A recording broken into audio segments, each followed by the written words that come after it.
ce dont on peut parler. Alors, je nous donner un petit exemple sur ce truc-là, par exemple, qui s'est effectué sur l'indice du DXY, l'indice du dollar, autant pour moi.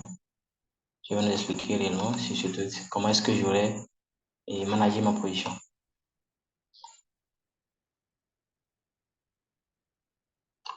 Alors, ce qu'on avait vu de l'autre côté, d'accord, c'est une première. En fait, il y a beaucoup de stratégies de management de production. Donc, chacun est juste libre de voir laquelle de ces stratégies-là lui convient le mieux et dans laquelle elle se sent beaucoup plus à l'aise. Et voilà. Donc, en fonction de l'existence dans laquelle nous nous sentons, on essaye de se familiariser à une stratégie de gestion. Ici, j'ai effectué un achat ici sur le DXY. Alors, convenablement, la première zone d'obstacle pour moi est censée être cette zone-là, cette zone ici, parce que j'ai fait un achat, que la première zone d'obstacle, c'est ce haut-là. Donc, quand je fais mon achat ici, mon premier TP, je le mets là. Comme pour le voir, c'est exactement ce qui s'est passé. Donc, je suppose qu'à la base, j'avais pris 2 trades ou 3. D'accord? Je suppose que j'avais pris 3 trades. D'accord? Je suppose que j'avais pris 3 trades. Qu'est-ce que j'ai fait? Je fais mes 3 trades là, une fois, 2 fois, il est 3. Mon stop loss, il est là. Donc, les 3 trades ont aussitôt le même stop loss qui correspond à ce prix-là, qui est là.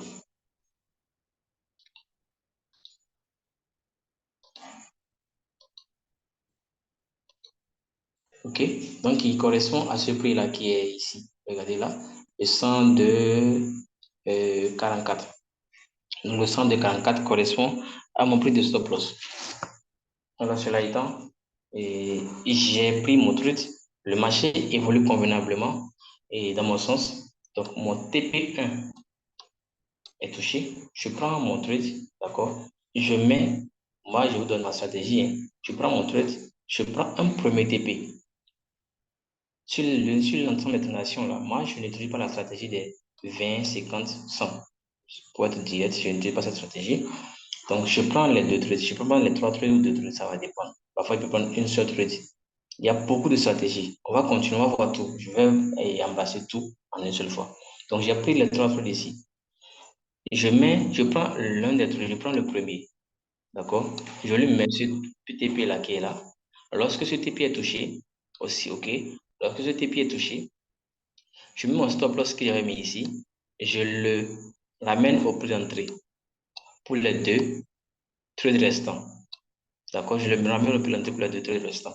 Alors, le stop loss est ici. On a vu notre TP1 qui avait été touché. Donc, cette transaction-là disparaît. La première transaction et l'autre, elle disparaît. Il me reste donc 2 transactions que je ramène ici en bas avec le stop loss au prix d'entrée qu'on appelle break-even. Maintenant, le marché fait son cycle. Il évolue, il évolue. Il revient ici. D'accord, vous avez vu, il est revenu ici. Qu'est-ce que j'ai fait? J'ai encore réanalysé parce qu'il y avait une zone, d'ancienne zone d'offre qui est là, qui est revenu ce qu'on appelle le briquet bloc. Donc, j'ai un briquet bloc qui est là, qui a réellement empêché le marché de descendre. Et je suis tranquille. Le marché ne m'a pas encore sorti. J'ai mes bœufs qui sont ici. C'est ici, moi, mes bœufs se retrouvent. Ils sont là. Donc, le marché est un peu loin de mon break-even.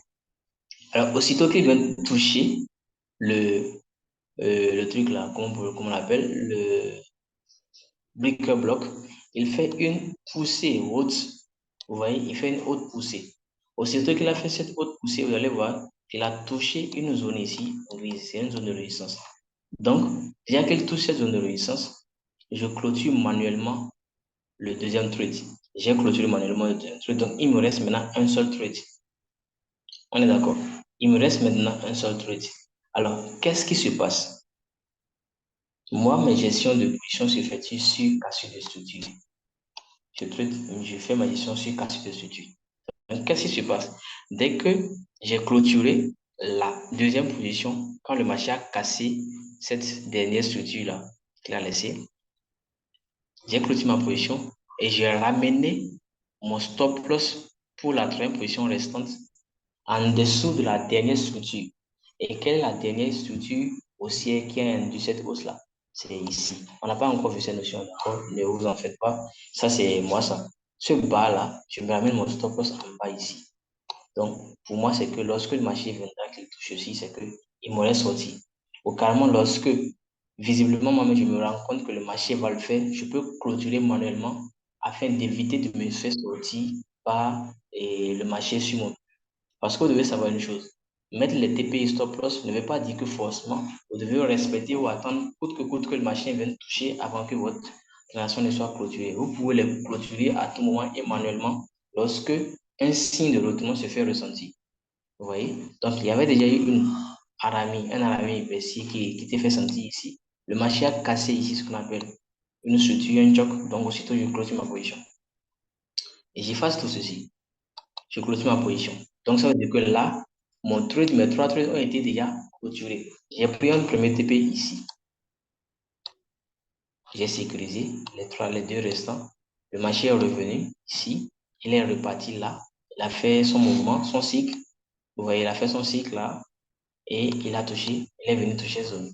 Quand il touche cette zone, je clôture maintenant le deuxième trade. Ça veut dire qu'il m'est resté un trade que j'ai finalement clôturé quand le marché est venu à quelque part. En faisant le cumul de mes transactions, de mes TP et tout, de mes TP, mes prix de position, je pourrais certainement me rendre compte que, où est-ce que c'est, d'accord, voilà. Je pourrais certainement me rendre compte que mon entrée était sur le 109,60 et que mon premier TP, je l'ai fait sur le 100, autant pour moi 102,60. Le premier TP a été sur le 103,12. D'accord? Donc, un TP de 50 pips à la base. Pour le premier TP, j'ai fait 50 pips. Alors, pour le deuxième qu'on a clôturé ici, 103,50. Donc, 103,50 avec 80. 103,50 moins 102,68. Disons un truc de 80 plus à la base comme ça. Donc 80 plus pour le deuxième TP, plus 50 plus pour le deuxième TP. Pour le premier TP plutôt, ça me fait déjà 130 plus. En plus maintenant du troisième qui a été clôturé ici avec 103,16, ça fait toujours dans les. Et certainement les 50 plus encore. Donc un truc de 180 plus clôturé dans l'entièreté de ces deux transactions.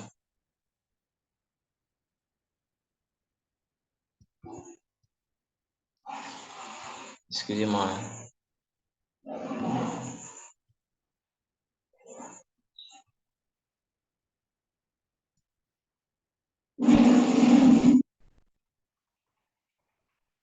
Donc je reviens sur.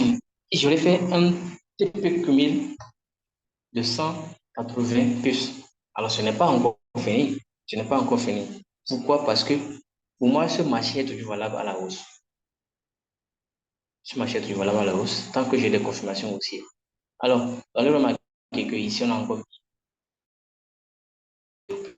plus de position dans l'achat.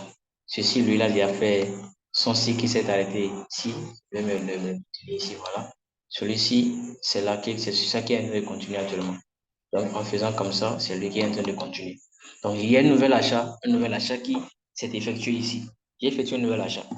Alors, lorsque ce nouvel achat a été effectué, sur toujours confirmation de cette zone de demande et cette zone de breaker-block à la fois, d'accord? Il y a une confirmation d'achat. Donc, j'ai encore fait une entrée ici. Le stop loss est largement en bas. J'ai mis ce stop loss en bas. Pourquoi? Je l'ai mis en dessous de cette grande zone de demande parce qu'il y a encore une zone de demande là. Ça veut dire que le marché, en son temps, pourrait toutefois venir toucher cette zone de demande avant de monter. Donc, j'ai pris en compte cette zone de demande là pour placer mon stop loss convenablement. Donc, le marché il a respecté mon trade, d'accord? Il vient toucher cette première zone d'obstacle ici, là, en dessous. Suivez même mon graphique en ligne, vous allez voir que voilà, on a une petite zone de résistance un peu ici, là. Voilà la zone là. Donc, on la respecte parce qu'on la respecte. En mettant le graphique en bougie, on voit qu'il y a des mèches là. Donc, aussitôt, vous avez remarqué que j'ai placé un prix, une ligne verticale là. Non, c'est horizontal ça. 103,26. Donc, ça, c'était là, j'ai mis comme le TP1. D'accord, comme j'ai mis comme le TP1. En fait, il faut dire que c'est là même que j'ai mis comme le TP masse. Après, j'ai clôturé la position. Donc maintenant, j'observe, le marché est venu ici. Voilà, peut-être vendre, quoi pas. Ça, c'est un bon signal de vente, hein. Ceux qui font la SMC, ils savent. Donc, pour dire que une gestion de position a plusieurs stratégies. Maintenant, voilà encore une stratégie que je vais vous montrer.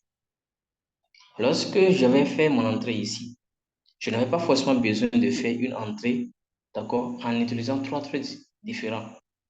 Je pouvais cumuler le lot correspondant à ces 3 trades. Qu'est-ce que cela veut signifier? C'est-à-dire que si en son temps, j'avais utilisé 0,05 par exemple, sur chaque trade, sur les 3 trades, d'accord? Sur les 3 trades, j'ai mis 0,05, 0,05, ce qui me fait un total de 0,15. La seconde stratégie consiste à prendre directement les 0,15 là pour faire ma transaction à la base ici. Mon stop loss est là. Mais dans ce cas, c'est mon travail qui devient un peu plus énorme. Je me dois d'être là et un peu plus fréquent devant le graphique. Pourquoi? Parce que je suis maintenant appelé à faire ce qu'on appelle les coupures partielles. C'est quoi une coupure partielle? Une coupure partielle, c'est une coupure que vous faites, ou je dirais une modification de votre transaction que vous faites lorsque le marché vient dans une zone qui est censée être votre TP1. Quand il vient ici, vous n'avez pas placé le TP. Quand on prend comme ça, vous pouvez ne pas placer le TP. Vous pouvez mettre peut-être le TP final. Vous voyez, quand on prend un cumul comme ça, des 0,015, je mets mon TP final ici. Je mets un seul TP parce qu'il y a plus de seule transaction, donc je mets un seul TP. Le TP là, il est ici, aussitôt. Le TP final est en haut. C'est comme ça que ça se passe. Maintenant, au fur et à mesure, je manage la position. Qu'est-ce qui se passe? Le marché a bougé, il est venu toucher la première zone qui est censée être mon TP1. Que fais-je? Je diminue aussitôt 0,05 sur la transaction. Et comment ça se fait? Vous appuyez sur le taux d'un coup, vous vous appuyez sur le taux d'un coup, ça vous montre une bande, ça vous montre une partie, ils ont écrit clôturer la position. Vous appuyez sur clôturer, vous allez voir qu'en haut là, le lot serait affiché. Les 0,15 seront affichés. D'accord? Dans les 0,15 qui sont affichés en haut, vous diminuez aussitôt 0,5 dedans. Il va rester 0,10. Ça veut dire que en bas, vous allez voir que aussitôt que vous avez diminué 0,5, d'accord, il va rester 0,10. Il va rester 0,10. Donc, en bas, les 0,5 que vous avez enlevés, vous allez voir le gain qui correspond à ces 0,5 là. À la base, d'accord? À la base, lorsque vous appuyez dans le genre, dans le but de vouloir clôturer la transaction, c'est-à-dire vous avez clôturé, vous avez voulu clôturer plutôt, et vous voyez toujours ici 0,15. Le gain qui en cours correspond au gain total de 0,15. Mais quand vous enlevez 0,5, vous allez voir que le gain qui reste là, d'accord, va correspondre à un gain de 0,10. Maintenant, vous enlevez encore 0,5, c'est-à-dire vous enlevez ce que vous voulez garder, pas ce que vous voulez clôturer. Vous enlevez 0,10 en réalité. Il va rester 0,5. Donc, vous clôturez un gain proportionnel à 0,05. Vous allez voir que aussitôt que c'est fait, la transaction qui est en cours, le lot là revient à 0,10. Comme vous enlevez et 0,10. Plutôt, vous enlevez 0,05 et vous reste donc 0,10. Vous allez remarquer qu'il reste 0,10 sur votre transaction en cours. Et au fur et à mesure que le marché évolue, qu'il atteint encore un niveau peut-être qui vous, qui vous demande ou qui vous... Et voilà. En tout cas, dans le management, je suppose que vous faites de la gestion suivant des cassures de structure, d'accord? Si cette structure se voit cassée, peut-être, déjà quel cas ceci, vous pouvez décider de clôturer encore une portion de 0,05. Vous faites la même chose, les 0,10 qui restaient, vous les prenez, vous faites la même chose, vous faites un peu long, vous faites un peu long, vous cliquez sur clôturer la transaction, d'accord? Clôturer l'autre. Et en bas, il peut certainement être en train de tourner un gain de 100 dollars, par exemple, je suppose, 100 USD. En haut, ici, il va écrire 0,10. Vous enlevez 0,05. Aussitôt que vous enlevez 0,05, il va réduire le gain et le gain va revenir à 50 dollars. Donc, vous clôturez un gain de $50, vous clôturez partiellement un gain de $50. Ça veut dire qu'il vous reste donc désormais un lot de 0,05 qui est en cours désormais. De 0,05 avec un gain de $50. Donc, c'est maintenant ce 0,05 là qui reste qui ira toucher le TP final. Ça, c'est ce qu'on appelle trade modifié, gestion ou management de trade par clôture partielle. Mais ceci demande encore plus d'efforts parce que vous êtes obligé d'être là et regarder le graphique, comment il évolue et comment est-ce que vous avez votre relation. Ça, c'est une autre stratégie. Donc, on vient de voir là trois manières de manager une position. La première que j'ai montrée de l'autre côté sur la feuille blanche, la deuxième que j'ai montrée qui est la mienne en elle-même, ce que moi-même j'utilise, et celle-ci aussi est la deuxième stratégie de management de position que j'utilise personnellement. Donc moi, j'ai deux manières de gérer. J'utilise ceci ou la deuxième. La première est celle qui est un peu générale, tout le monde l'utilise. Vous mettez juste, vous n'avez pas besoin de beaucoup traverser. Vous prenez le TP1, vous mettez 20 puces. Vous prenez le TP2, vous mettez 50 puces. Et le TP3, vous mettez 100 puces. Et vous observez maintenant que le marché joue son rôle. Donc voilà un peu, cher ami, pour ce qui est de compte des stratégies de management de position, ce que nous pouvions voir pour le compte d'aujourd'hui. Parce qu'il y en a un peu assez. Il y en a assez parce que, et avec le temps, chacun essaye d'améliorer ou de développer des stratégies de management de position à sa guise. Oui, à sa guise. Quand vous vous sentez à l'aise dans quelque chose, vous le gérez comme ça. Vous voyez? Surtout par exemple pour la clôture partielle, ça, il faut dire que ce n'est pas tout le monde qui gère son truc comme ça. Clôturer partiellement, diminuer au fur et à mesure, c'est tout. Ce n'est pas tout le monde qui le fait. D'ailleurs, même, je suis sûr que ici, ce soir, il y en a qui ne savaient même pas comment je pouvais faire une clôture partielle, diminuer dans le lot qui était en gain et certainement qui ne savaient pas. Pour eux, c'est que bon, quand je prends le lot, je peux juste le clôturer. Tout simplement, je ne peux plus modifier le lot. Ça, c'est fait. Oui, ça se fait. Vous pouvez clôturer partiellement. Donc, voilà un peu ce qui est, ce qu'on est censé voir aujourd'hui. Je ne sais pas s'il y a des questions ou des apports et tout. Je suis tout oui à vous. Juste, voilà, je suis tout oui en quelque sorte. On ne va pas chercher à parler gros français, vous en prie. Je vous écoute, je suis ouvert. Est-ce qu'il y a des questions, des préoccupations, des recommandations, des suggestions et tout?